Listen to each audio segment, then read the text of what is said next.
Hey guys, Paul Shirey, JoBlo.com. Just got out of the Universal presentation here at CinemaCon. First up, Duncan Jones came out and introduced Warcraft. Now, Duncan's been pimping this movie for the last couple of years. He's been in it forever. What they showed today was kind of an extended preview thing, which was looking pretty cool.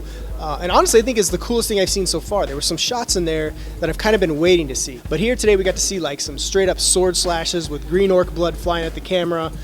There's one shot where there's an orc holding up one of the knight dudes and just snaps his neck, and I don't know, it's kind of the cool shit that I've been waiting to see for Warcraft. So Universal's smart, they'll start pushing some of those trailers just before release, because I think that's what we need to see. We need to see a little more of the intensity with Warcraft. The next thing we saw was the first trailer for The Girl on the Train, which is an adaptation of the popular novel written by a very famous author. Essentially, it's kind of being touted as this year's Gone Girl, and based on the trailer, I would say that's fairly accurate. Not quite as stylish as a David Fincher film. More than anything, it's definitely got that mystery. It's got plenty of sex, plenty of seduction and betrayal and murder and all that other stuff, and it looks like a fun romp. You know what I'm saying? It's a good film for who it's intended for, which is anybody that loves sex, murder, mystery, and Emily Blunt. Who doesn't love Emily Blunt? I love Emily Blunt. I love you, Emily. Next up, we got a new trailer for the new Jason Bourne movie, Jason Bourne. Frank Marshall came out and introduced it, and seems really excited about it. It's been about 10 years since we've had Matt Damon back in the role. Very excited to have him back. Paul Greengrass is directing again, which is awesome. The trailer itself has got all that, the holy shit moments of Jason Bourne kicking ass in all kinds of different ways, using stuff that you would normally use as just a household appliance to beat the hell out of his enemies. Your magic, boy. Can't wait to see it. End of story. We also got a look at the new Kevin Hart comedy movie show, What Now? True story. I saw him perform this exact show in Alaska, where I live. Yes, Alaska. His comedy is solid. It's really funny.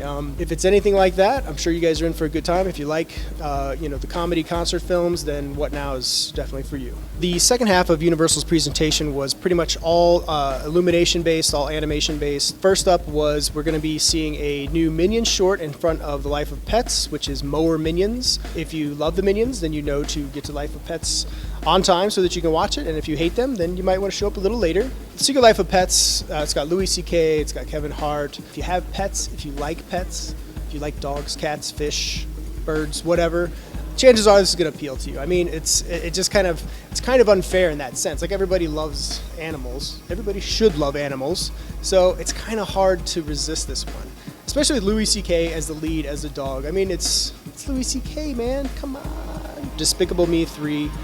We'll have Steve Carell returning to play Gru again. Well, this time he will discover his long-lost brother Drew, who is an identical twin to him. They also announced that Trey Stone from South Park is going to be the voice for the villain, who is named Balthasar Bad? Trey Stone. Huh? Is it Matt Stone, Trey? I think it's Trey Stone. Look it up. I believe it's Trey Stone. You're still rolling? Fuck. Now I don't know if it's Trey Parker or Matt Stone. They also announced that the villain of the film is going to be voiced by Trey Parker of South Park. And so that's pretty cool. I think that's inspired. If you're a fan of the Despicable Me series, if you like those characters, then I think you'll enjoy this. And it sounds like they're putting a little more effort into it. They are doing a new animated version of The Grinch. And this time, it is going to star none other than Doctor Strange himself, Benedict Cumberbatch. They showed us a few animation tests and how he looks, which is very much in the Dr. Seuss style.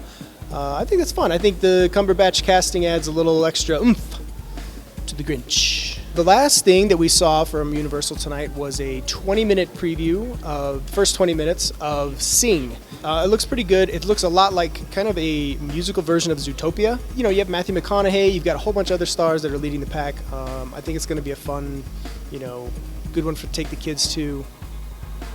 If you like music, animated movies, it's for you. And that's it from Universal. Nothing from Fast and Furious. They did mention that they're shooting The Mummy with Tom Cruise, which we already know because we've seen some set photos. Nothing from Jurassic World 2. I know that's a little disappointing for some people, but you're just going to have to wait. Find out soon enough. But that's it from Universal. We'll have more from CinemaCon. Check out So we'll have more from CinemaCon on JoBlo.com, so check it out there. Interviews, stand-ups, reactions, pictures, dogs and cats living together, mass hysteria. We'll see you on JoBlo.com.